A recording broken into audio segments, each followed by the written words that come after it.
할렐루야. 오늘 수요예배 나오신 여러분들을 주님의 이름으로 환영합니다. 오늘 2025년 첫 수요예배인 것 같은데요. 우리 같이 옆에 분들하고 같이 인사 나누시죠. 잘 오셨다고 인사하시고.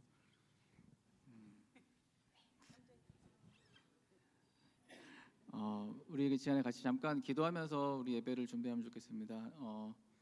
하나님, 오늘 저희들이 드린 예배 가운데 함께 하여 주십시오. 우리가 저희들의 한 해를 새로 시작하는 이 한 해를 또 주님 앞에 올려드리면서 우리의 삶을 주님 앞에 드리기 원합니다. 하나님의 때에 주님의 그 시간에 저희들의 삶이 온전히 주님 안에서 이루어지게 해달라고 같이 또 오늘 예배 가운데 하나님께서 임재하여 달라고 같이 하나님께 기도하시겠습니다. 같이 기도하겠습니다.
다 같이 일어나서 찬양드리겠습니다.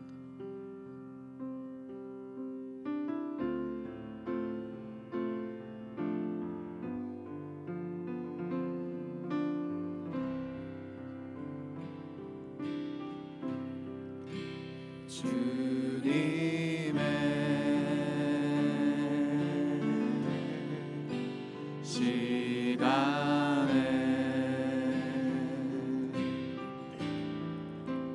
그의 뜻이 이루어지리 기다려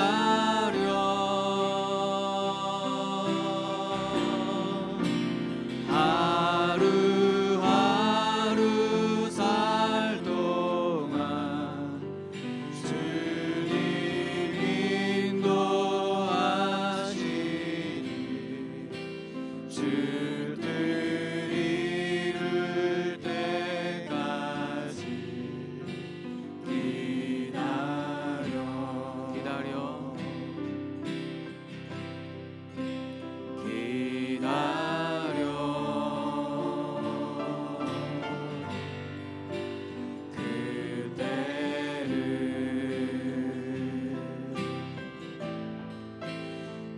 그의 뜻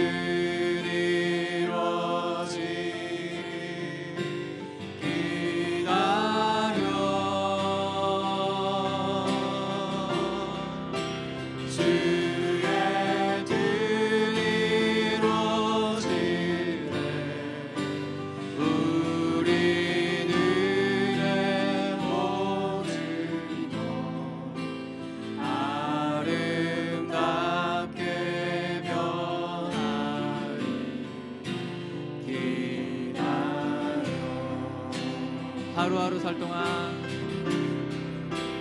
하루하루 살 동안 아멘. 주님 인도하시니 주 뜻 이룰 때까지 기다려. 주의 뜻 이루어질 때 주의 뜻 이루어지네 우리들의 모든 것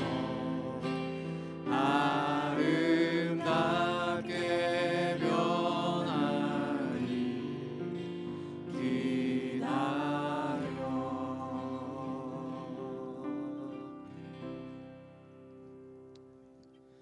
우리 계속해서 다음에 주님과 같이라는 곡 찬양 드릴 겁니다. 이 시간에 찬양할 때 주님과 같이 내 마음 만지는 분 없네 라는 가사 다들 아실 텐데요. 이 고백을 우리가 내 마음을 아시는 주님, 나의 아픔을 아시는 주님, 그 주님께 기도하지만 또 우리 나라, 우리 공동체의 아픔을 아시는 주님, 그들의 우리 민족의 마음을 만지시는 주님, 주님께 우리의 마음을 고백하면서 같이 기도하면서 중보하면서 이 고백을 드리면 어떨까 생각합니다. 같이 기도하는 마음으로 찬양드리면 좋겠습니다. 같이 주님과 같이 찬양하겠습니다.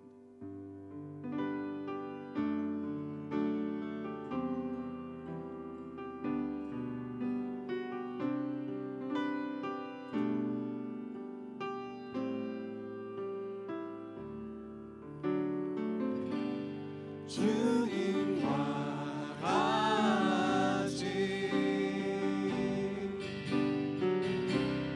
내 마음 만지는 분은 없네.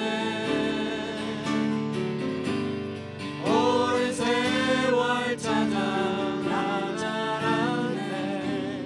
내겐 주밖에 없네. 주님과 같이 주님과 같이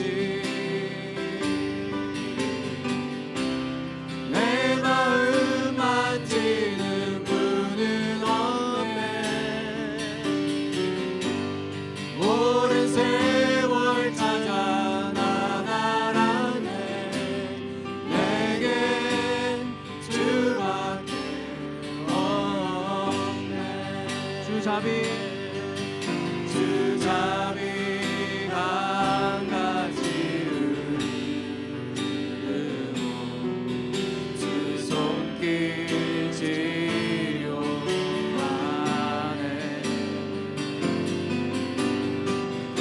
고통받는 자녀 부르시니 주밖에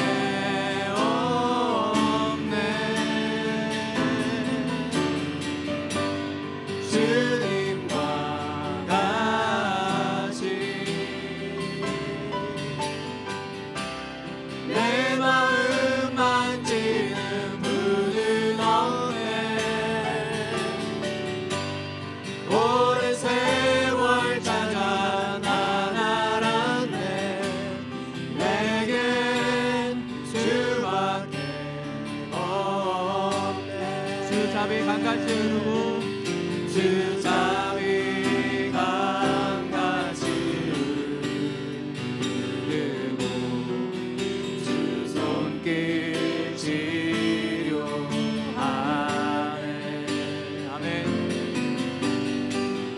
고통받는 자녀 부르시니 주밖에 없습니다. 주밖에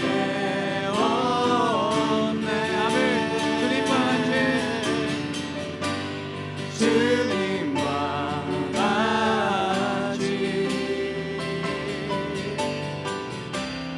내 마음 만지는 분은 없네. 오랜 세월 찾아 나가라네. 내겐 주밖에 없네. 주님과 같이 주님과 같이 내 마음 만지는 분은 없네. 오랜 세월 찾아 나가라네. 내겐 주밖에 없네.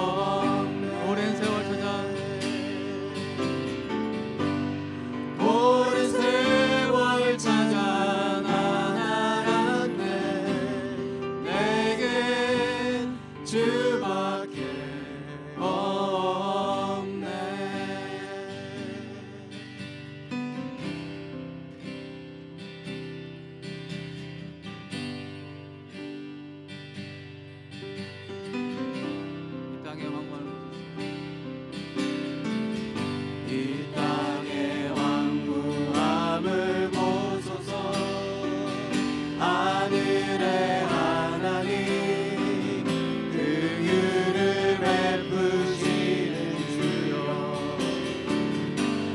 우리의 죄악 용서하소서 이 땅 고쳐 주소서 이제 우리 모두 하나 되어 이 땅에 무너진 기초를 다시 쌓을 때 우리의 우상들을 태우시 성령의 불이 마소서 성령의 불이 마소서 우게 불기 타오르게 하소서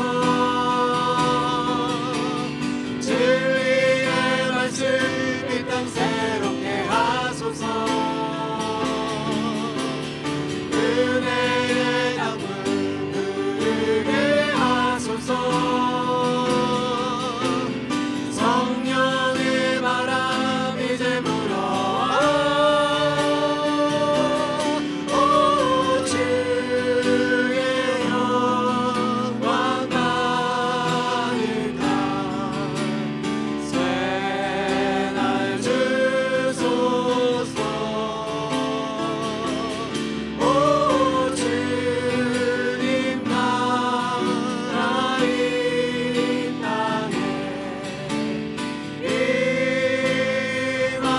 임하소서 이 땅의 왕망을 보소서 이 땅의 왕구함을 보소서 하늘의 하나님 긍휼을 베푸시는 주님 베푸시는 주여 우리의 죄악 용서하소서 이 땅 고쳐 주소서 이제 우리 모두 하나 되어 이 땅에 무너진 기초를 다시 쌓을 때 우리의 우상들을 태우시 성령의 불 임하소서 우게 불기 타오르게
자리에 앉으시겠습니다.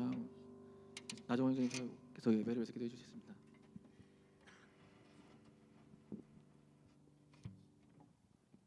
네, 기도하시겠습니다. 하나님 아버지, 우리를 이 자리에 부르시고 예배하시게 하심을 감사합니다. 저희 예배 중에 임재하여 주시고 영광 받으시기를 기도합니다. 하나님 나라를 오게 하시며 하나님의 뜻을 이곳에 이루어 주십시오. 북한과 중동 지역을 비롯한 여러 선교지에 하나님 나라 임하여 주시고 뜻을 이루어 주시기를 기도합니다. 전쟁으로 생명을 잃고 고통받는 곳곳에 하나님 나라 오게 하시고 죽음과 폭력이 사라지며 평화와 회복을 이루어 주시기를 간절히 기도합니다. 물질의 죽은 자 되신 하나님, 우리의 필요를 채워 주시기를 기도합니다. 일터와 가정에서의 수고를 복되게 하셔서 열매 맺도록 도와주십시오. 우리 교회의 재정을 채워 주시고 또한 선교사님들의 필요도 채워 주시길 기도합니다. 한인부 담임 목사님 청빙을 위해 기도합니다. 청빙 과정을 끝까지 지켜 주시고 청빙위원 형제 자매님들의 수고를 축복해 주시길 기도합니다. 이 시간 김도현 목사님께 하나님 말씀을 허락해 주시기를 기도합니다. 선포되는 하나님 나라 말씀을 통해 우리 영혼이 얼마나 메마르고 갈급한지 깨닫게 하시고 영육간의 삶의 필요가 풍성히 채워지게 되는 것을 경험케 하시기를 기도합니다. 하나님 아버지, 우리가 서로를 용서할 수 있기를 기도합니다. 갈등과 분열의 세상에서 용서와 화해로 하나님 나라를 살아내도록 도와주십시오. 그리고 예수님의 십자가 은혜로 우리의 허물과 죄를 용서해 주시기를 기도합니다. 하나님 아버지, 저희를 괴롭히는 여러 시험과 위험에서 건져주시고 악에서 보호해 주시기를 기도합니다. 예기치 못한 사고로 가족을 잃은 분들을 위해 기도합니다. 그분들을 위로해 주십시오. 병환으로 고통받는 형제 자매님 그리고 가족분들을 위해 기도합니다. 치유해 주시기를 기도합니다. 이 시간 우리의 귀가 열리고 마음이 열려 하나님의 말씀을 잘 듣고 받아들이기를 원합니다. 성령께서 그렇게 인도해 주시기를 기도합니다. 나라와 권세와 영광은 오직 하나님의 것임을 고백하며 예수님의 이름으로 기도드렸습니다. 아멘.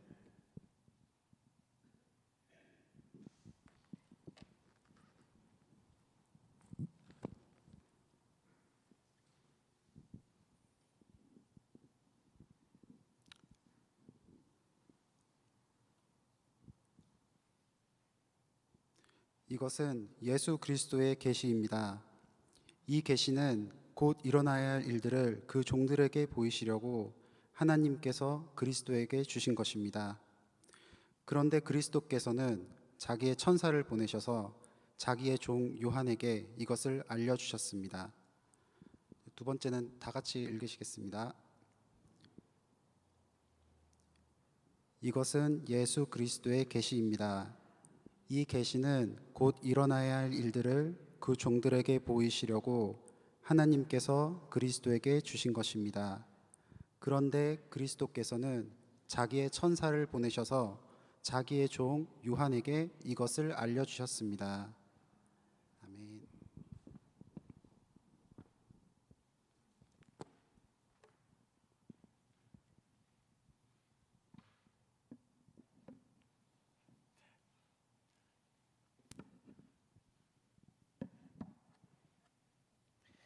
예, 오늘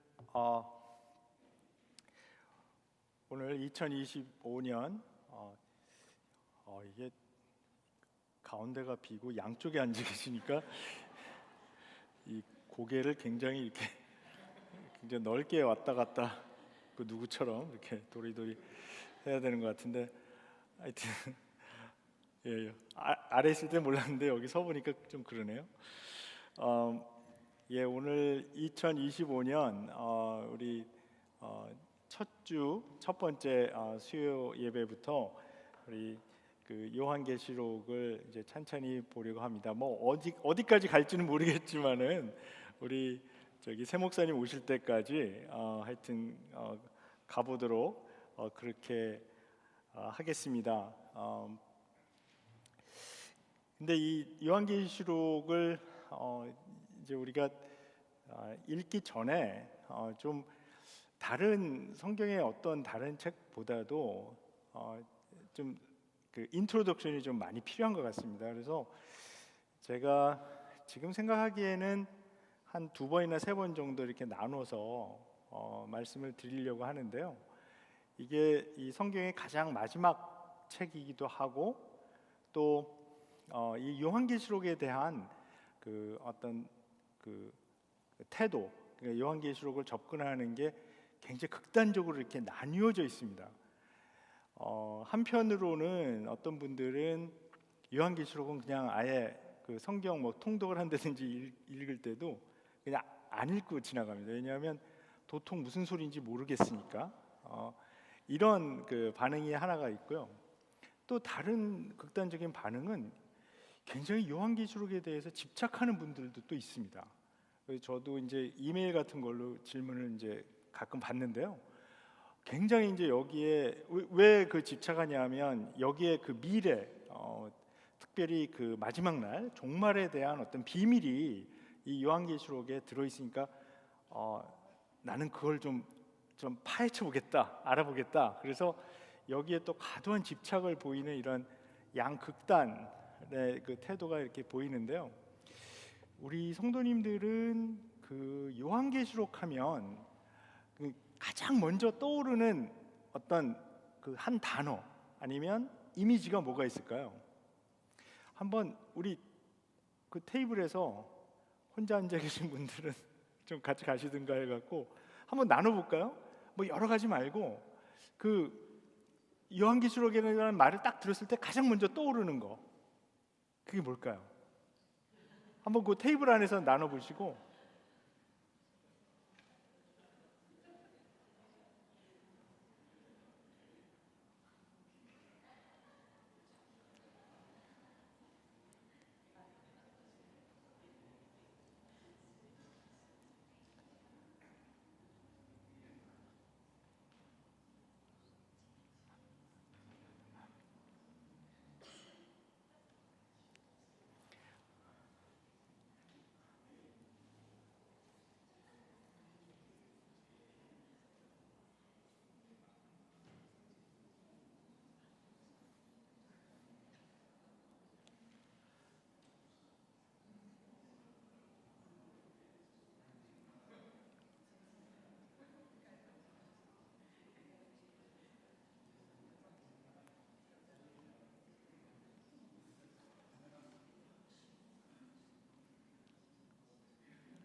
예, 뭐 우리가 시간이 많으면 좀 한참 했으면 좋겠지만 그 한 테이블당 한두 개씩 여기서는 어떤 단어가 떠올랐나요?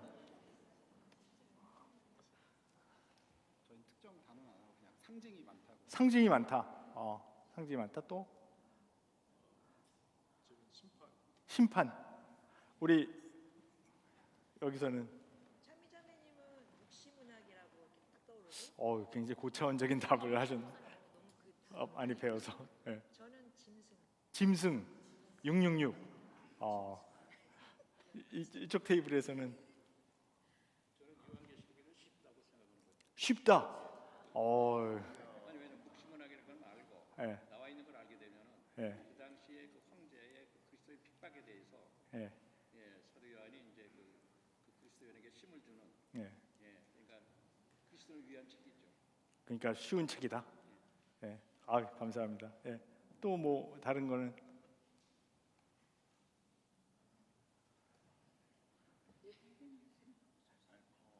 알파와 오메가. 그릭 알파벳으로. 또 이 마지막 테이블은 네? 두렵다. 어렵다. 두렵다가 아니라 어렵다. 예. 예? 무섭다. 두렵다. 무섭다. 비슷한데요? 여기는 어떠세요? 이기는 자 환상. 환상. 또 이기는 자. 이기는 자와 환상. 뭐 우리 한번 다 돌죠, 뭐. 우리 여기 이 테이블에서는 어떠신가요? 저는 교인이 아니라서. 교인이 아닌 분이 이 요한계시록에 가진 그 이미지 듣는 거 굉장히 중요합니다. 말씀해 주십시오.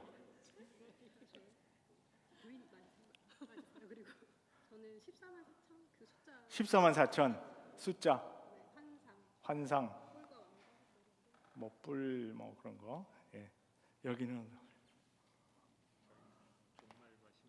종말과 심판 그리고 어렵다. 종말과 심판 어렵다. 예. 저희는 새하늘과 새 땅. 새하늘과 새 땅 마지막으로 가셨군요. 네. 예. 그리고 저쪽 말씀해 주세요. 저희도 새하늘과 새 땅. 새하늘과 새 땅. 갑자기 생각나는 건 용. 용 심판. 예.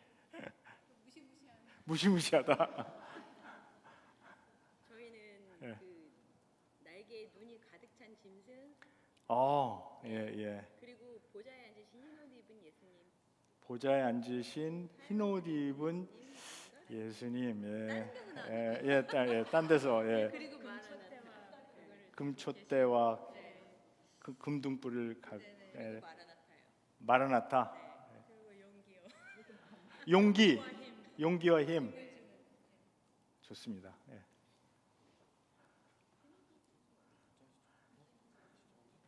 네.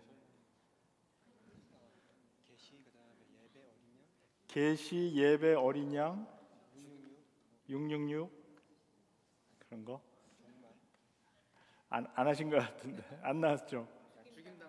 죽임당한 어린 양. 좋습니다. 여기는 마지막 최후의 심판 666 짐승의 표식과 짐승 탄 여자. 주로 짐승이 많이 나와요. 네, 아유 좋습니다. 이제 저희가 이제 강의를 하면서 하나하나 좀 뭐 다 앤서를 드릴지는 모르겠지만은 대충 뭐 제가 얘기 그동안에 들었던 그거하고 상당히 비슷하게 뭐 나왔습니다. 종말.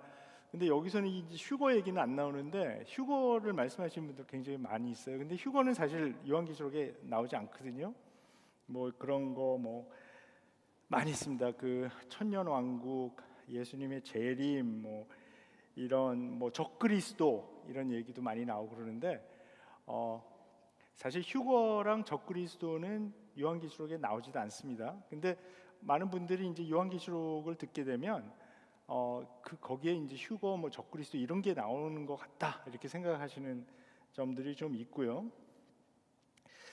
몇 분께서 뭐 어렵다, 두렵다 이런 말씀을 해주셨는데 감정적으로 요한계시록에 대한 이미지는 굉장히 공포를 주고 두려워하게 만들고 하는 그런 게 좀 있습니다. 그래서 근데 사실 어떤 테이블에서 나온 것 같은데 요한계시록의 아주 중요한 주제가 뭐냐면 위로, 격려하고 소망과 용기를 주는 거거든요. 근데 그런 이미지는 이렇게 잘 이렇게 와 닿지 않습니다. 이게 굉장히 여러분이 말씀하셨는데 이제 상징적으로 되어 있기 때문에 요한계시록에 사실 이걸 오해하게 되면 굉장히 요한계시록이 폭력적으로 들립니다. 그러니까 하나님께서 마지막에 이 심판을 하는 데 있어서 굉장히 막 많은 사람이 죽고 막 파괴가 되고 한 이런 폭력적인 이미지로 오해를 하게 됩니다. 근데 그래서 이게 이제 묵시문학적으로 잘 읽어야 되는 거거든요.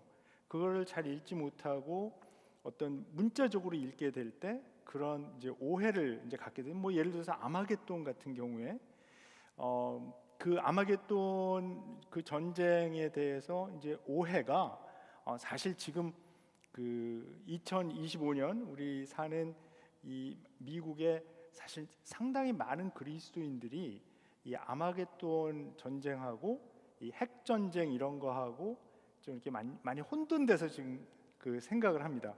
그리고 아마겟돈 전쟁이 중동 지방에서 일어나야 되기 때문에 지금 미국을 적으로 생각하는 예를 들어서 이란하고 미국이 이 핵 전쟁을 하는 것을 아마겟돈이라고 이제 생각을 해서 아마겟돈 전쟁이 빨리 일어나야 그러니까 제3차 세계 대전 같은 핵 전쟁 같은 것이 빨리 일어나야 세상에 종말이 오고 예수님이 오신다. 또 이런 생각을 하시는 분들이 생각보다 굉장히 많이 있습니다. 그래서 그런 전쟁을 이렇게 부추기는 어떤 그런 분들도 좀 계시고요. 그래서 이 요한계시록에 대해서 사실 우리가 지금 2025년 이 상황에서 저는 잘 읽어야 된다고 생각을 하고요. 꼭 읽어야 된다고 생각을 하고, 그리고 잘 읽어야 된다고 생각을 합니다. 이 요한계시록은 우리가 뭐 다 알듯이 성경의 가장 마지막에 있는 책입니다. 그 창세기와 더불어서 이 요한계시록은 처음과 끝을 맺는 책이기도 해서, 창세기가 모든 일의 시작을 알렸다면 계시록은 모든 일의 마지막을 기록하고 있는 책입니다.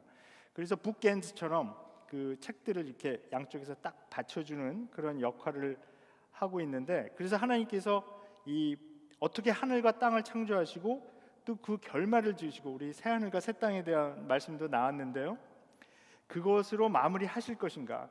그러니까 창세기에서 그 하늘과 땅을 하나님께서 창조하시는 하나님이라면, 요한계시록의 마지막 그 21장과 22장에 이제 그 새 하늘과 새 땅에 대한 얘기가 나오는데, 그 새 창조를 하시는 분. 그러니까 절대로 요한계시록은 우리가 폭력적으로 읽을 수가 없는 책입니다. 창세기에 들어있는 어떤 약속의 그 성취, 그러니까 promise and fulfillment가 이 창세기와 이 요한계시록에 이제 이 양쪽 북앤드처럼 이렇게 받치고 있는 그런 책이기도 합니다. 그래서 우리가 양쪽 끝을 잘 알게 되면, 그러니까 우리가 어떤 책을 읽을 때도 책의 그 첫 부분하고 마지막 부분을 제대로 이해한다면 그 안에 가운데 있는 내용도 이해하기가 훨씬 더 좋습니다. 그래서 우리가 창세기 1장부터 11장도 사실 우리 성경 통독 지금 그 프로그램에 들어가신 분들은 지금 막 그 사실 11장 이제 읽고 12장으로 넘어갔는데요.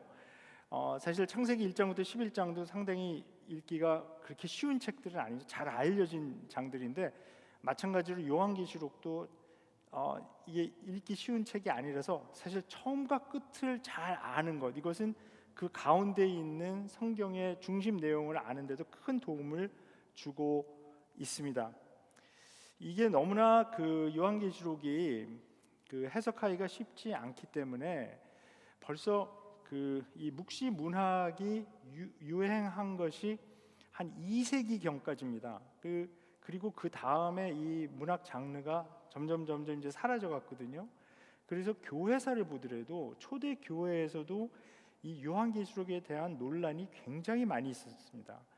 그래서 이 신약의 27권을 정하는 이 정경 그 작업 속에서, 그러니까 캐노니제이션이라고 하는데, 이 요한계시록을 넣을 것인가 뺄 것인가에 대해서 많은 논쟁이 있었고, 결론은 그러나 요한계시록을 넣는 것으로 결론이 이제 났고, 그것은 제가 믿기로는 성령께서 하신 일이라고 믿습니다. 그런데 초대 교회에서부터 계속 문제가 됐던 것은 이 요한계시록이 앞으로 일어날 일에 대한 어떤 그 점쟁이가 하듯이 미래를 꼭 집어서 예언한 책이라는 그 오해 때문에 심각한 문제가 계속 일어났습니다. 이 유진 피러스 목사님은 이렇게 경고합니다. 성경은 미래에 대해 신경 과민적인 관심을 갖지 말고 도피주의적 환상을 품지 말라고 경고한다. 이 요한계시록에 대한 책을 쓰면서 이 말씀을 했는데, 저는 전적으로 동의합니다. 이게 성경에서 사실 어떤 미래의 점쟁이가 가르쳐 주듯이 이렇게 무슨 일이 일어날 것이다, 사실은 그렇게 미래에 대해서 얘기하는 것은 현재에 대한 메시지가 많거든요.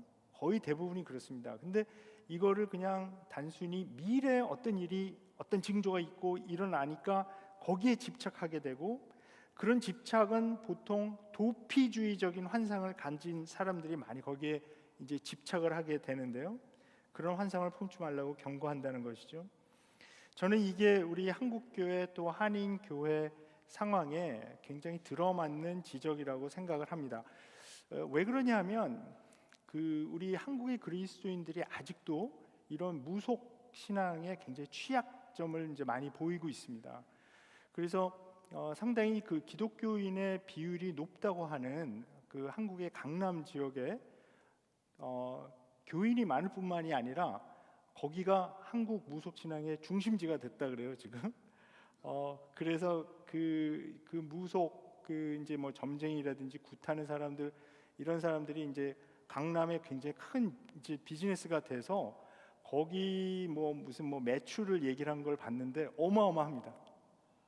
몇 조 원 단위의 그런 근데 거기에 이제 많은 교인들이 또 거기 가고 그런 일이 지금 있기 때문에 이 요한계시록도 그런 점으로 그런 면으로 자꾸 접근한다는 그런 게 있고요. 그래서 우리가 좀 잘 읽어야 되는데 이 거짓 선지자들 예레미야서에 보면 이 거짓 선지자들도 자기가 미래에 대해서 확실히 아는 것처럼 거짓 예언을 늘어놓았는데 하나님이 보시기에는 완전히 잘못된 거짓 예언을 하는 그 심판을 받은 것을 우리가 알고 있습니다. 제가 이 요한계시록을 공부하면서 사실 가장 놀라게 되는 것은 우리 이 한인 그 성도들에게 이 요한계시록을 해석하는 데 있어서 그 가장 심각한 영향을 미친 해석 방법은 그 이름을 잘 모르실지는 몰라도 그거를 이제 세대주의적 전천년설이라고 하는데요. 좀 복잡하죠.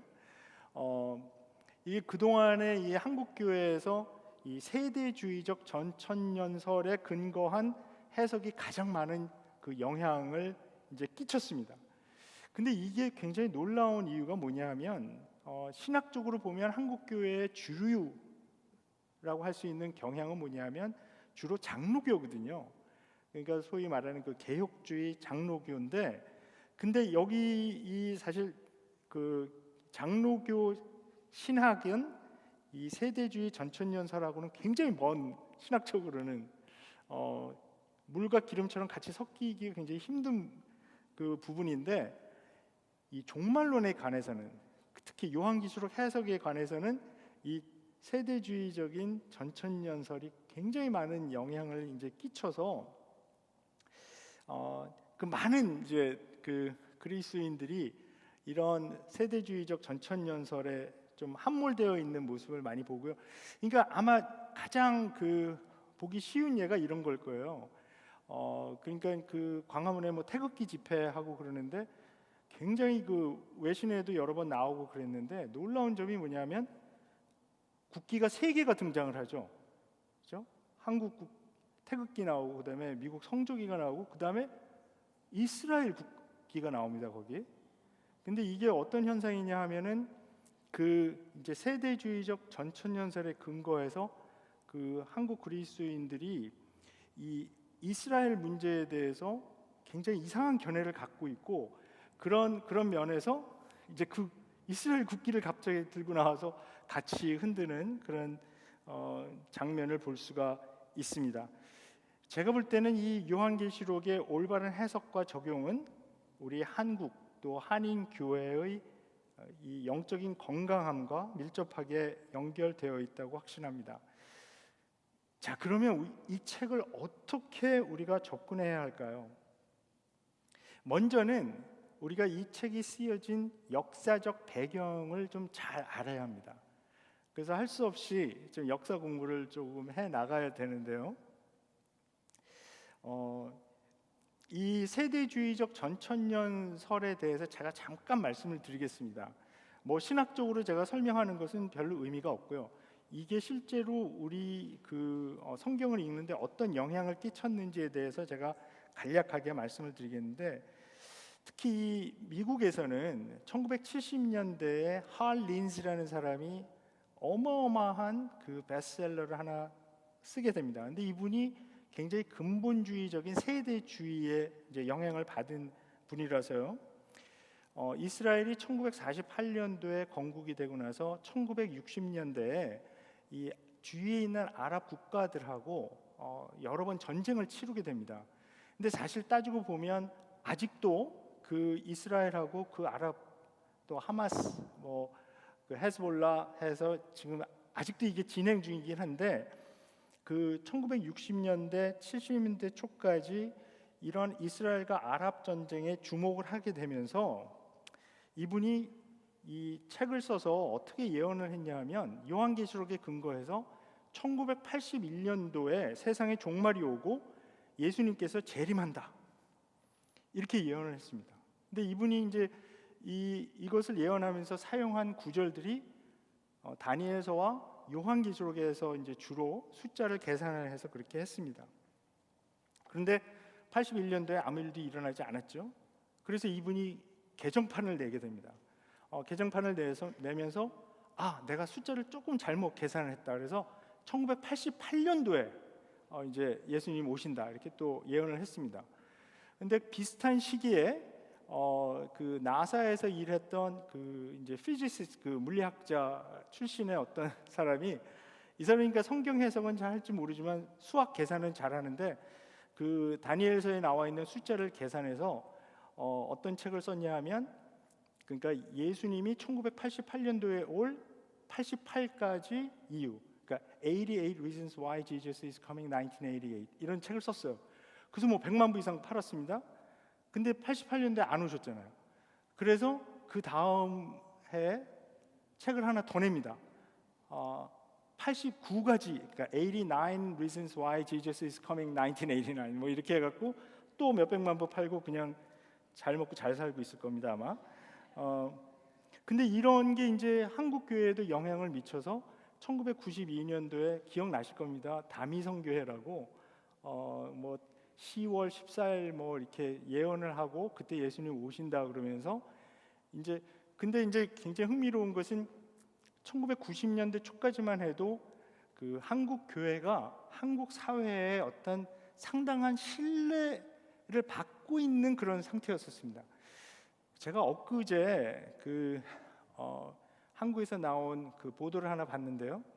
지금 한국에서 한국 개신교가 그러니까 한국의 개신교 기독교를 신뢰할 만한 집단이라고 생각하는 한국 사람들이 14%라고 합니다. 그러니까 이게 신뢰도가 굉장히 내려간 거거든요. 근데 그때만 해도 상당히 한국 개신교는 그 어떤 신뢰를 받고 있었던 그런 상황이라서 그 다미성교회에서 뭐 예수님 재림한다 그러면서 난리가 났을 때 제가 이제 그 아직도 기억이 나는 게 한국의 주요 방송국에서 다 그 실황 중계를 했습니다. 그 교회 가갖고. 그래서 뭐 KBS, 그 MBC 해서 다 중계를, 왜냐면 다 모여갖고 뭐 예수님 오신다 그러면서 이제 교회에 모여서 막 기도회 하고 찬양 집회하고 막 이랬는데 이제 아무 일도 일어나지 않게 되고, 그거를 주도했던 사람이 나중에 이제 붙잡히게 되는데 그 사람 집에서 뭐 몇십만 불의 돈이 나오고 뭐 이러면서 이제 그러니까 지금 한국 미디어에서, 그러니까 영화나 드라마나 이런 곳에서 한국 그 기독교, 특히 이제 개신교를 굉장히 좀 많이 뭐라 그럴까요? 막 비웃고 한마디로 뭐 너나 잘해 이런 식으로 굉장히 부정적으로 지금 그리잖아요.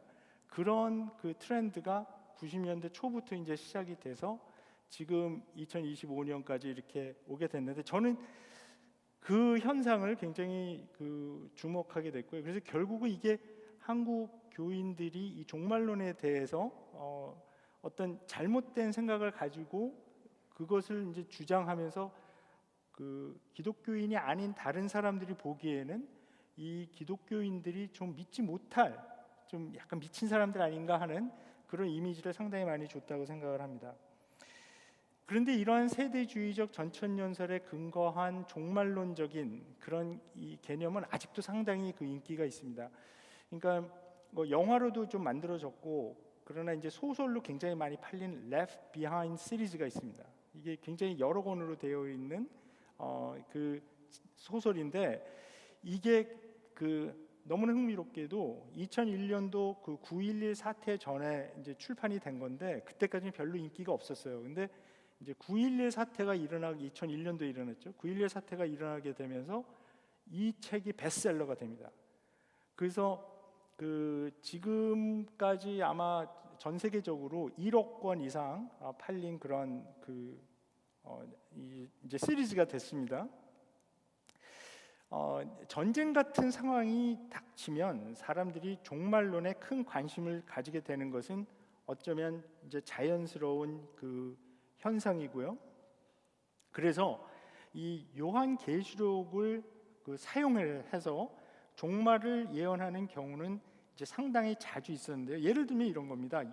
여호와의 증인들이 이 20세기에만 그 아마겟돈 전쟁을 시작으로 해서 세상에 종말이 올 것이라는 예언을 9번 했습니다. 근데 이제 근래 들어서는 조금 잠잠해졌는데요. 사실 20세기 초에 이 여호와의 증인들이 굉장히 열심히 이 활동을 할 때는 계속 이제 지정을 합니다. 날짜를. 뭐 예를 들어서 1933년 몇월 며칠 그러면 이 사람들이 그 나야가라 폭포 그 주변에 막 몇만 명씩 모여서 예수님의 재림을 기다리고 막 이런 일들을 했습니다. 근데 이제 한 번도 맞지 않았죠. 근데 너무 흥미로운 그 현상은 뭐냐면 이런 시한부적인 그 종말론을 예언을 했다가 틀린다고 해서 그런 이단이나 아니면 이런 종파들이 힘을 잃어버리는 게 아니라 오히려 더 강화된다는 겁니다. 그래서 이것을 아는 사람들은 실패할 거를 알면서도 계속해서 예언을 하고 사람들을 끌어모으고 하는 이런 일들을 이제 반복하게 됩니다. 그 제7일 안식교도 사실 그 제7일 안식교를 창시한 엘렌 화이트라는 여자분이 계시는데요.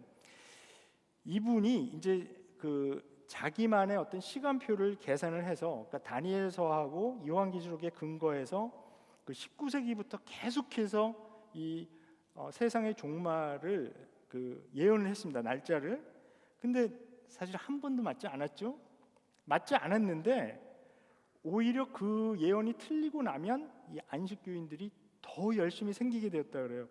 그래서 그 이제 사회 심리학에서 얘기하는 cognitive dissonance 그 이론이 있습니다. 그러니까 이게 뭐냐면 그 자기가 믿는 거하고 행동하는 거하고 이게 cognitive dissonance 이 차이가 생기는 거거든요. 근데 이 현상을 맨 처음에 연구하게 된 그 동기가 이 제7일 안식교의 교인들이 이 예언의 종말의 예언이 틀리는데도 불구하고 계속 그 어떤 그 안식교에 대한 믿음이 더 강화되는 것을 이상하게 아주 신기하게 여긴 그 사회심리학자들이 연구를 시작했다는 그런 책을 읽은 적이 있습니다. 이런 예언이 맞지 않을 경우에 우리가 보통 생각할 때는 사람들이 실망해서 더 이상 그쪽을 추종하는 것을 중단한다고 생각하지만 어떤 사람들은 오히려 더 믿음이 강화가 됩니다. 그러면서 자기의 믿음을 정당화하게 되고 더 방어적이 되어서 전보다 더 열심히 생기는 경향이 있는 것. 그러니까 자기가 머리로 믿는 거하고 실제 행동이 다르게 나타나는 것, 이게 사실 우리가 흔히 볼 수 있는 현상이기도 하지만 이게 종말론에 이르러서는 더 심하게 나타난다는 것입니다. 자, 근데 제가 보니까 시간이 많이 갔습니다. 그래서 중간에 있는 내용은 좀 뭐 다음에 더 하도록 하고요. 마지막으로 제가 한 가지만 그냥 더 말씀을 드리고 역사적 그 문맥에 대해서 좀 말씀을 드리겠습니다. 이 요한계시록은 절대로 두려움을 주기 위해서 쓰여진 책은 아닙니다. 절대로 그 정반대죠. 요한계시록이 쓰여진 그 이유는 소망과 평강을 위한 것이고 위로와 격려를 주기 위한 책입니다. 그런데 그 위로와 격려, 소망과 평강을 주기 위해서 이 요한계시록은 당시에 그 사람들에게 아주 익숙했던 그런 문학 장르를 사용해서 이것을 주게 되는데 그 문학 장르는 상징, 환상 이런 것들로 가득 차 있고 굉장히 그 뭐 짐승, 이 동물, 애니멀들이 많이 나오고요. 굉장히 어떻게 보면 그 자극적인 그런 이미지로 이렇게 소통하는 그런 문학 장르였었습니다. 그러니까 제가 다음에 이제 더 자세하게 말씀을 드리겠지만 이거는 현대로 치면은 뭐 해리포터 그 시리즈라든지 아니면 나니아 소설 아니면 반지의 제왕 같은 그런 아주 특별한 문학 장르입니다. 그래서 거기 안에서 쓰여지는 그 문학 기법이 있습니다. 근데 그 문학 기법들이 상당히 이러한 그 색깔도 막 빨간색이 나왔다가 아주 하얀색이 나왔다가 또 어떤 그 천상 그 하늘의 세계에서 이 땅을 바라보았을 때 거기에 그 실제로 땅에서 그런 파괴가 일어나는 것이 아니라 그런 상징적인 어떤 그 완전히 이렇게 뒤바뀌는 그 반전을 보여주기 위해서 이런 폭력적인 이미지를 이제 사용하게 되는데 그걸 이제 문자적으로 읽게 되면 이제 문제가 이제 생기는 것이죠. 자, 그래서 요한계시록을 우리가 이제 접근할 때 가장 중요한 것은 역사적인 그 배경, 이게 언제 정도에 쓰여졌는가 하는 것, 그리고 어떤 상황에서 쓰여졌는가 하는 것을 우리가 좀 알면 이게 많이 도움이 되는데요. 첫 번째, 이 요한계시록은 아마도 92년부터 96년경에 저술되었다는 이론이 굉장히 제 생각엔 제일 맞는 것 같고요. 그 네로 황제의 손자였던 도미티아누스, 그 영어로는 그냥 도미션이라고 부르는데, 이 도미티아누스가 황제로 즉위하게 되면서 그 자기 자신의 아주 불안했던 정치적 상황을 타개할 목적으로 자기 자신을 주님과 하나님으로 선포하게 됩니다. 라틴어로 도미노스 et 데우스, 헬라어로는 큐리오스 카에 데우스인데 Lord and God이라는 의미죠. 요한복음 20장 28절에 도마가 부활하신 주님 이제 증거를 확실히 알게 되니까 그때 도마가 고백했던 그것, 그러니까 나의 주님, 나의 하나님 하니 이렇게 말씀하고 있는데 바로 똑같은 단어들입니다.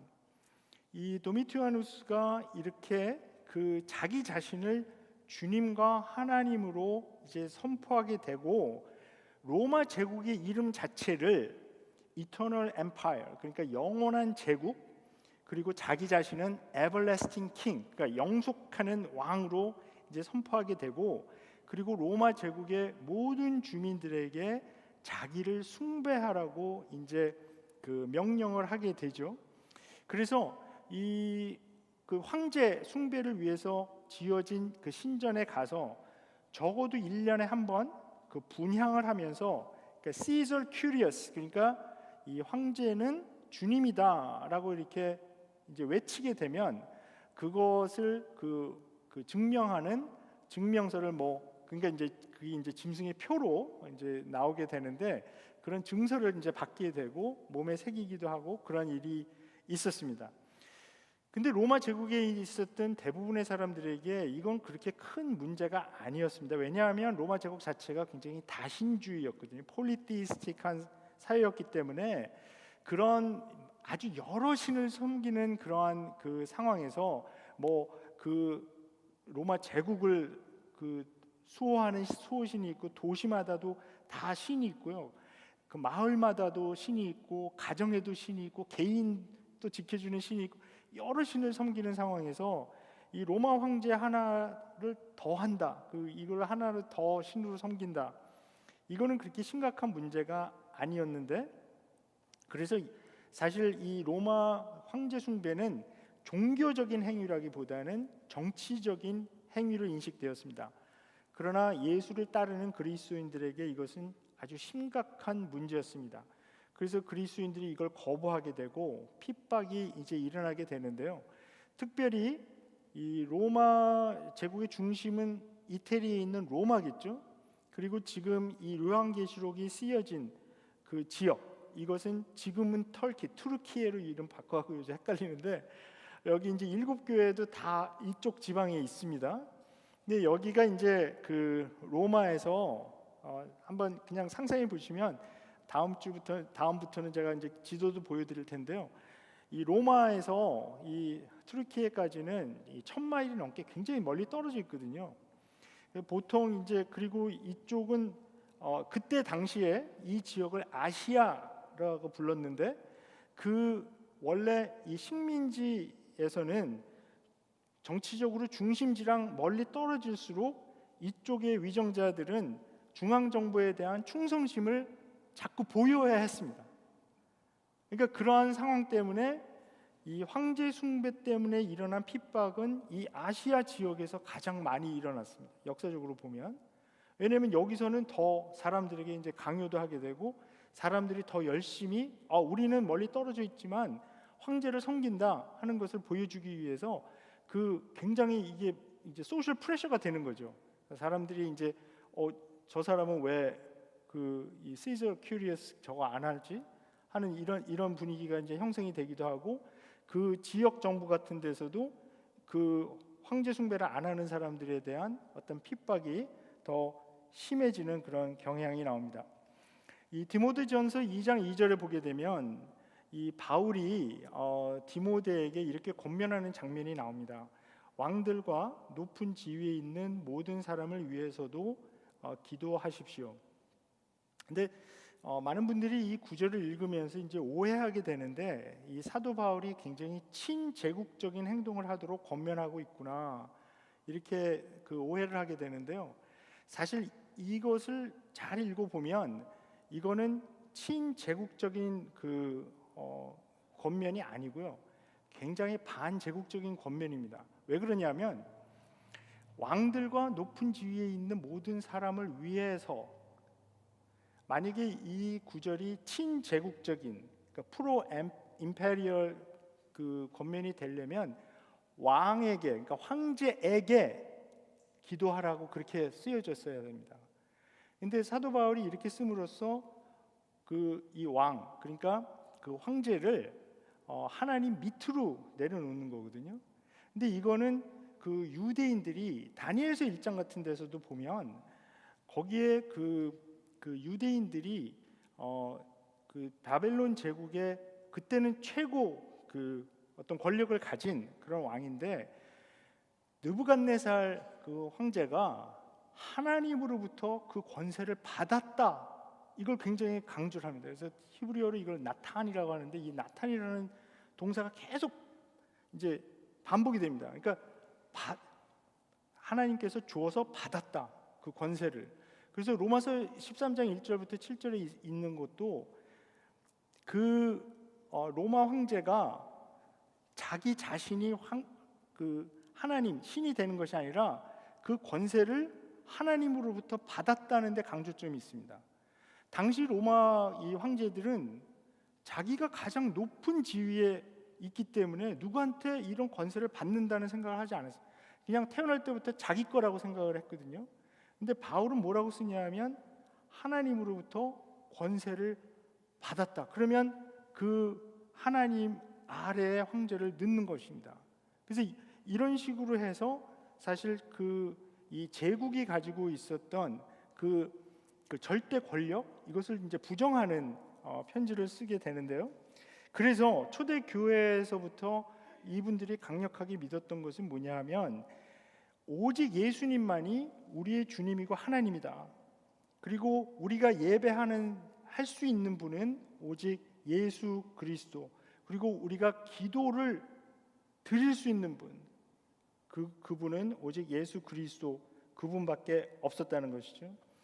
그래서 초대 교회의 어떤 아주 사실은 제가 볼 때는 이 요한은 어떤 천재적인 그 작가인데요.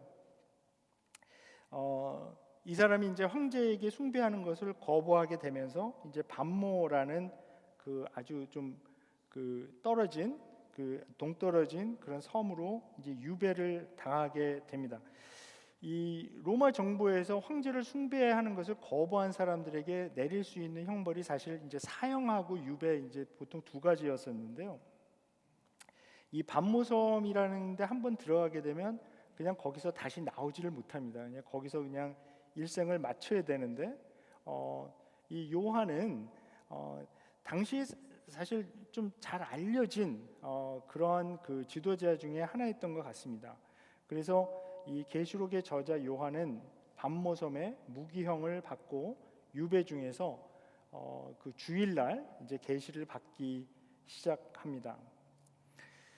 그런데 이런 상황, 그 90년대 중반에 일어났던 이 어떤 황제 숭배 때문에 일어났던 이 상황이 초대교회에 굉장히 심각한 도전을 주었습니다.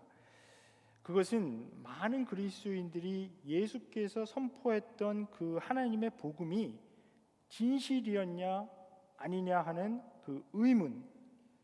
분명히 예수께서는 때가 찼고 하나님의 나라가 가까이 왔다라고 선포하시고 예수님께서 십자가에 못 박혔지만 부활한 것을 이분들이 믿었는데, 근데 예수님께서 선포했던 그 하나님 나라, 그 하나님의 다스림, 그 통치는 도대체 어디에 있는가? 왜 30년도 경에 예수께서 십자가에 못 박히시고 부활하셨는데 지금 한 60여 년 정도 흘렀는데 왜 예수께서 약속했던, 선포했던 그 하나님 나라는 도대체 왜 어디 있는가? 눈에 보이는 증거는 어디 있는가? 이 로마 제국의 말도 안 되는 횡포 앞에서 부활하신 주님은 지금 어디 있는가? 또 주님께서 약속하셨던 그 성령이 와서 그 권능을 주신다고 했는데 그 성령의 권능은 도대체 어디 있고 이 상황에서 무엇을 믿어야 되는가? 어떻게 믿어야 하는가? 이런 그 믿음의 위기죠. The crisis of faith가 지금 상당히 심각하게 온 것입니다.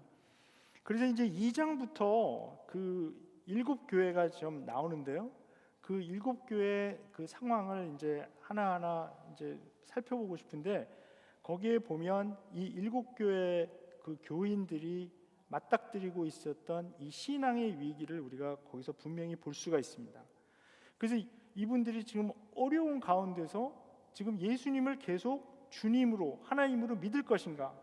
아니면 그냥 편하게 황제 숭배하고 뭐 그렇게 커다란 어떤 그러니까 그 당시 분위기로서는 뭐 대단한 종교적인 결단을 내려서 할 수 있는 게 아니고 그냥 정치적으로 제가 그 7개의 말씀을 드릴 때 말씀을 또 드리겠지만은 양발을 걸치는 거야.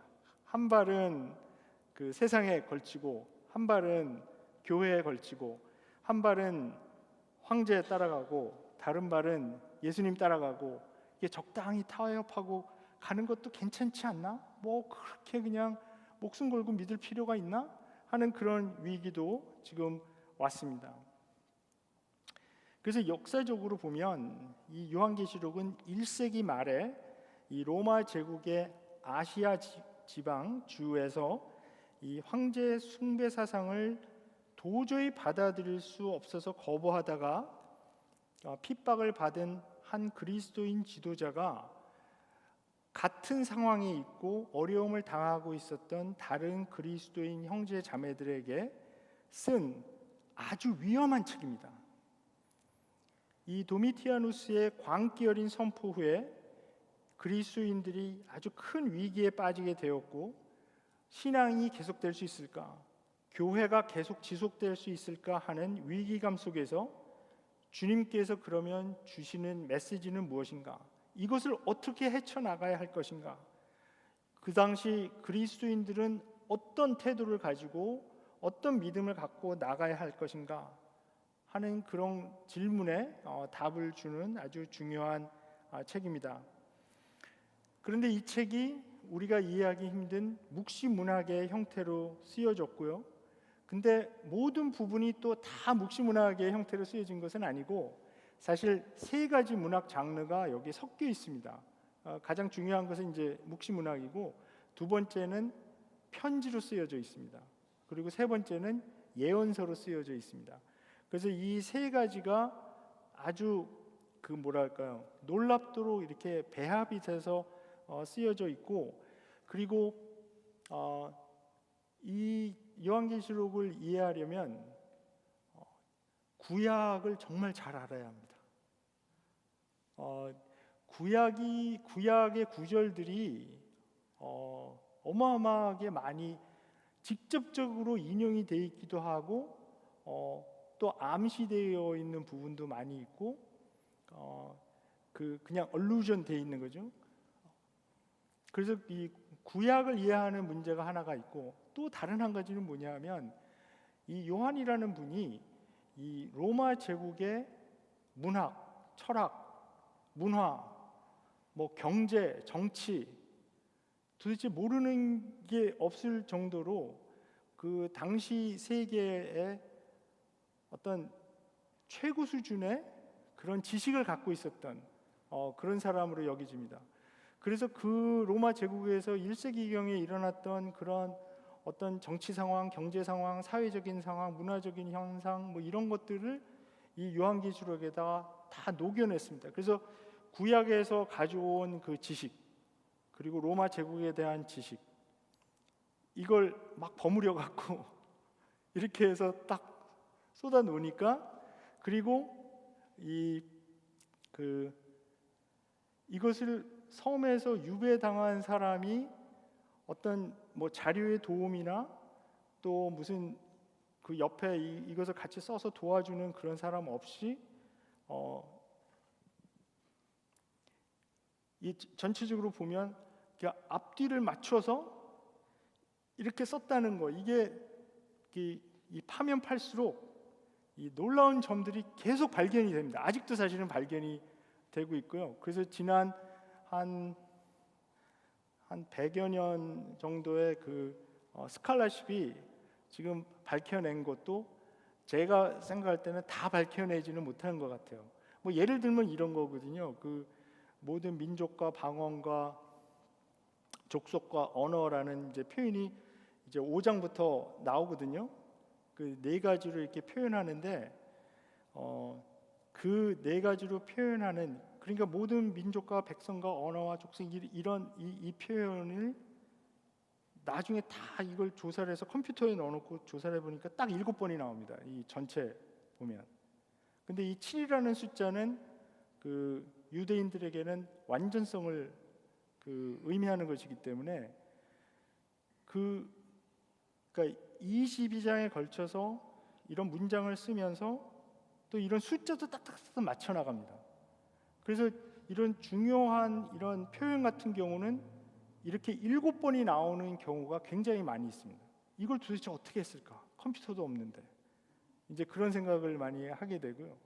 그리고 그 앞뒤에서 맞춰 놓은 그 상징이 그 정말 그 컴퓨터 데이터베이스를 사용한 것 같이 이렇게 따다다닥 맞아 들어가고 그리고 어떤 숫자를 사용하는 데 있어서도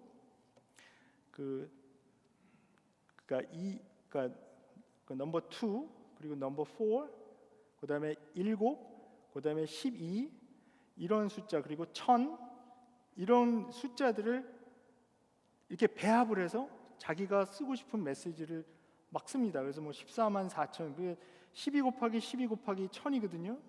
이런 식으로 해서 상징적으로 이것을 다 이렇게 써 놓는다든지 아무튼 뭐 한이 없습니다. 보니까 시간이 너무 많이 지났네요. 그래서 다음 강의에서는 제가 이 요한계시록의 문학적 그 특색에 대해서 좀 더 자세히 말씀드리도록 하겠습니다. 기도하겠습니다. 하나님, 저희들이 요한계시록을 이제 공부하려고 합니다. 주님께서 수요일 저녁마다 저희들이 요한계시록 공부할 때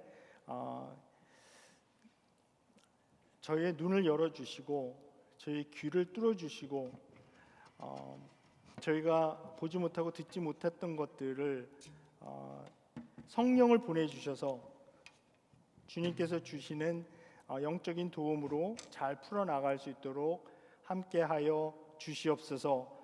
하나님, 저희들이 교회에서 정말 하나님의 말씀을 배우고 하나님의 말씀을 읽는 그런 열정이 올해 초부터 일어나게 하심을 정말 감사드립니다. 하나님, 지금의 이 열정이 식지 않도록 도와주셔서 이 어려운 때 정말 하나님의 말씀을 근거로 저희들이 살아나갈 수 있도록 함께하여 주시옵소서. 감사드렸고 예수님의 이름으로 기도합니다. 아멘. 예, 우리 땅 끝에서 같이 찬양드리겠습니다.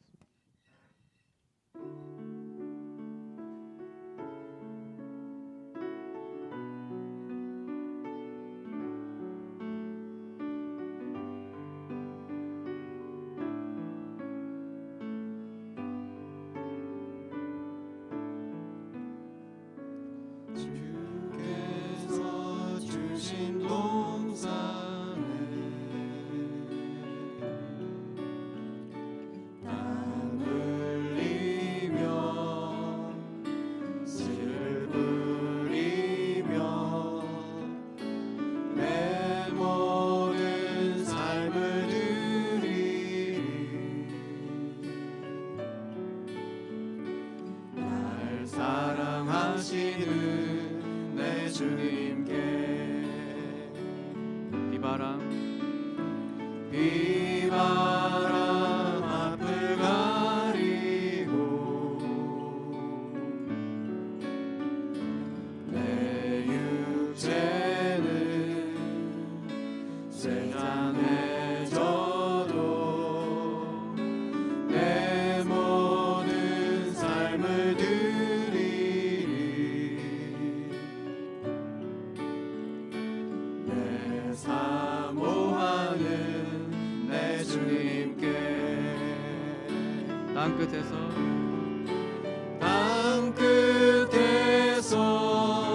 주님을 맞으리 주께 드릴 열매 가득한 땅 끝에서 주님을 배우리 주께 드릴 노래 가득한 땅의 모든 그 찬양하라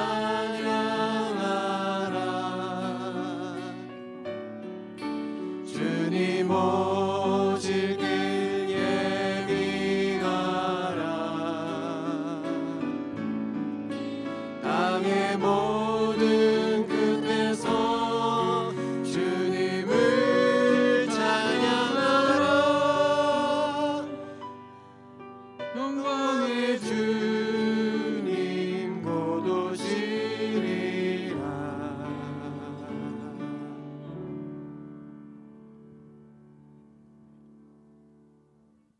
기도로 예배 마치도록 하겠습니다. 이제는 우리 주 예수 그리스도의 은혜와 하나님 아버지의 사랑과 성령님의 교제가 이제 요한계시록에 드러난 하나님의 말씀을 깊이 묵상하기를 원하는 우리 귀한 성도들 머리머리 위에 지금부터 영원까지 함께 하시옵기를 간절히 축원하옵나이다.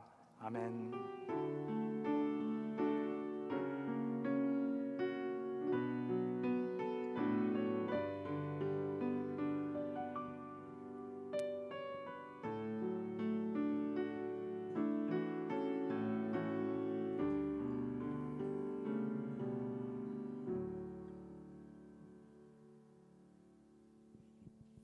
네, 안녕하세요.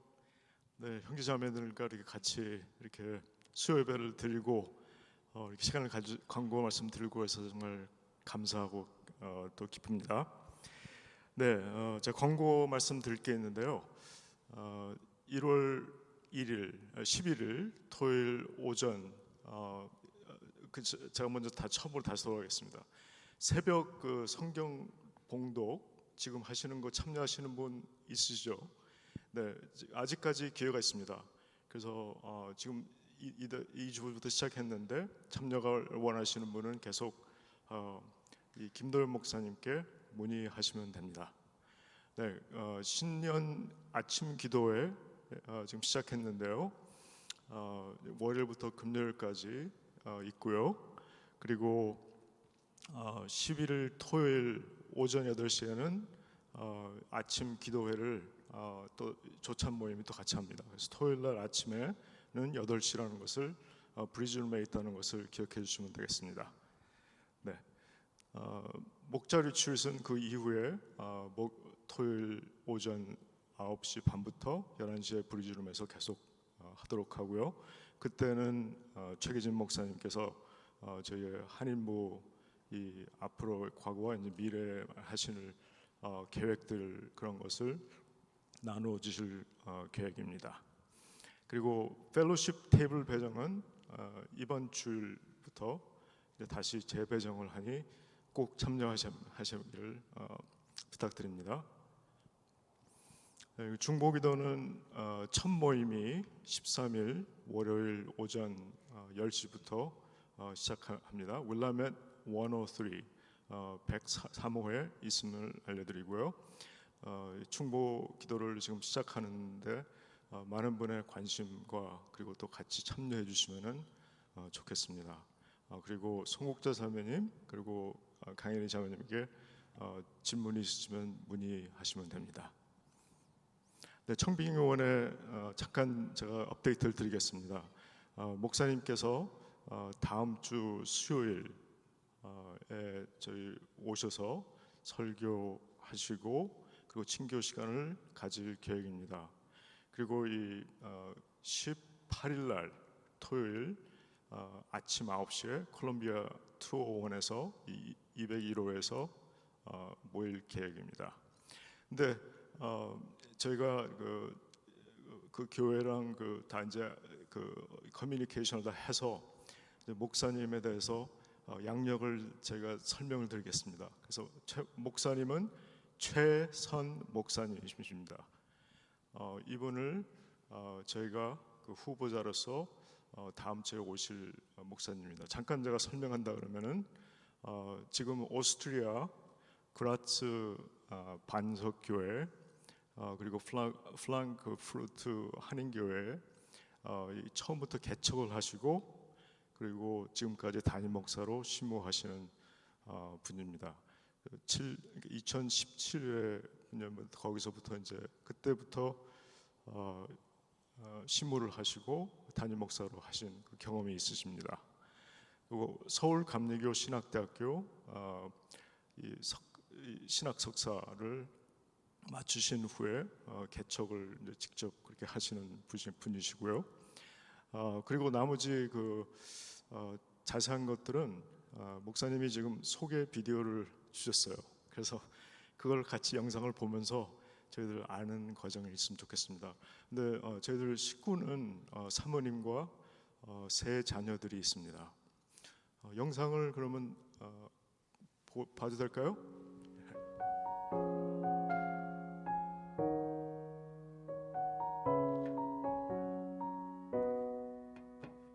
안녕하세요. 저는 최선 목사입니다. 먼저 이렇게 빌리지 교회 한인부 담당 목사로 지원할 수 있도록 기회를 주신 하나님 아버지께 감사드리며 또한 사랑으로 저를 불러주신 성도님들께 진심으로 감사드립니다. 여러분들과 이렇게 영상을 통해 먼저 인사를 나누게 되었습니다. 이 영상을 통해서 인사를 나누지만 제 마음은 기쁘고 설렘이 가득합니다. 제가 사역하고 있는 이곳은 오스트리아 그라츠입니다. 여러분들께서 오스트리아에 대해서는 잘 알고 계시겠지만 그라츠라고 하는 도시는 생소하실 것 같아 이렇게 배경을 담아 영상으로 인사를 드렸습니다. 그라츠는 오스트리아의 두 번째로 큰 도시이며 특별히 과학과 기술의 두각을 나타내는 도시입니다. 우리에게 익숙한 전기차 테슬라, 이 테슬라의 이름을 유래한 니콜라 테슬라라고 하는 사람이 이곳에서 공부를 했다고 합니다. 그래서 이곳이 지금도 여전히 과학과 기술이 발달되어 있는 도시여서 또 많은 회사들이 이곳에 있습니다. 뿐만 아니라 오스트리아 하면 떠오르는 음악 그리고 미술 그 밖에 많은 문화와 예술이 더욱더 발달하고 가치 있는 도시가 바로 이 그라츠입니다. 저는 2015년도 11월부터 지금까지 이곳에서 디아스포라 사역을 감당하고 있습니다. 처음에는 비엔나 감리교회에서 1년 동안 교육부 전도사로 있으면서 교회를 섬기다가 이후 클라겐푸르트라고 하는 도시에 교회가 없다라고 하는 소식을 접하고 그곳에 교회를 개척하여 약 4년 동안 담임 목사의 사역을 했습니다. 그러다가 2021년도 1월 이곳 그라츠에 와서 그라츠 반석교회를 개척해 지금까지 유학생들과 이민자들을 섬기고 있습니다.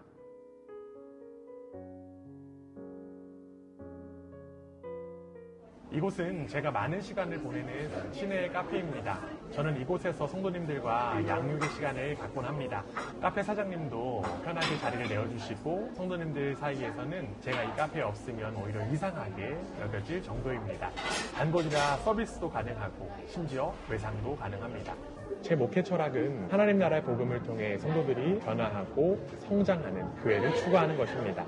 교회는 함께 자라나는 예수님의 제자의 공동체가 되어야 한다고 저는 믿습니다. 이를 위해서 말씀 중심의 예배와 풍성한 삶으로의 초대, 풍성한 삶의 첫걸음, 그리고 풍성한 삶의 기초와 같은 양육을 통해 성도님들이 신앙의 기초를 세우고 성장할 수 있도록 돕고 있습니다.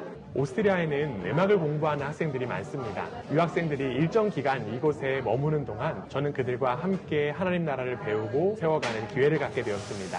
학생들과 일상을 나누고 삶을 공유하며 함께 성장해가는 시간이 제게는 큰 기쁨입니다. 그들이 새로운 환경에서 겪는 기쁨과 고민 가까이에서 지켜보면서 그 여정에 동행할 수 있다라고 하는 것이 저에게 큰 은혜이자 축복입니다. 하나님께서 이들을 통해 교회를 세워가시고 저 또한 그 과정 속에서 성숙해지는 시간을 경험하게 되어서 감사하는 마음이 큽니다.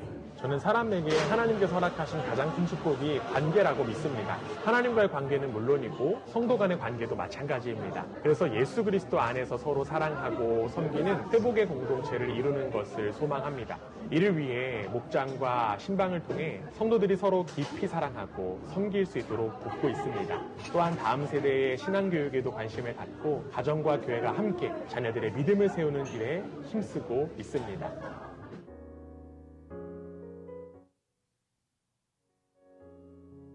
하나님의 은혜로 지금까지 흩어진 자들을 위로하고 복음으로 회복시키는 사역을 감당할 수 있었습니다. 그 과정 속에서 디아스포라 목회에 대한 비전이 더욱더 깊어졌고 하나님 나라 복음을 중심으로 성도들과 함께 자라나는 교회를 세우는 일이 얼마나 기쁜 일인지를 깨닫게 되었습니다. 그리고 이 모든 사역을 함께 감당하는 가족이 있어서 참 감사합니다.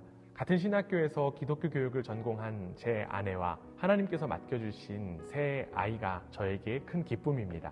13살 된 큰딸, 6살 된 작은딸, 3살 된 아들을 키우면서 하나님 아버지의 사랑을 깊이 느끼고 있습니다. 빌리지 교회 이야기를 처음 들을 때 참 놀라웠습니다.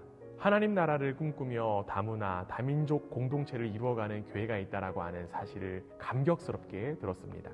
특별히 청빙위원회 분들 그리고 목양위원회 분들과 나눈 대화 속에서 불편함에도 불구하고 하나님 나라에 참여할 수 있다라고 하는 그 자부심을 느낄 수 있었습니다. 그리고 그 이야기가 빌리지 교회를 향한 제 마음을 더욱더 뜨겁게 만들었습니다.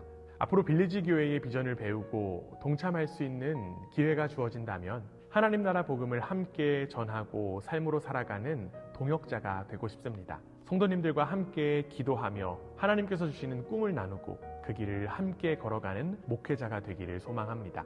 무엇보다도 성도님들을 더욱더 주님의 마음으로 사랑하고 하나님께서 이루실 일들을 기대하고 기도하며 겸손하게 섬기는 목회자가 되겠습니다. 다시 한 번 더 이러한 귀한 기회를 주셔서 감사드립니다.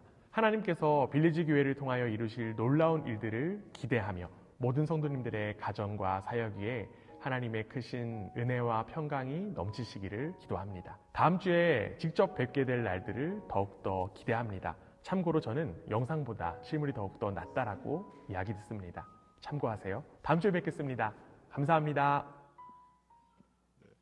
아니 목양위원 분들은 다 만나 뵀으니까 그걸 동의하시죠? 네, 실물이 더 낫습니다. 네, 그러니까 다음 주에 수요일 날 모두 참여하시고 또 다른 분도 같이 참여해 주시면 감사하겠습니다. 끝난 후에 지금 이제 다과가 있습니다. 한 분도 가지 마시고 같이 참여해 주시면 감사하겠습니다. 네, 다음 주에 뵙겠습니다.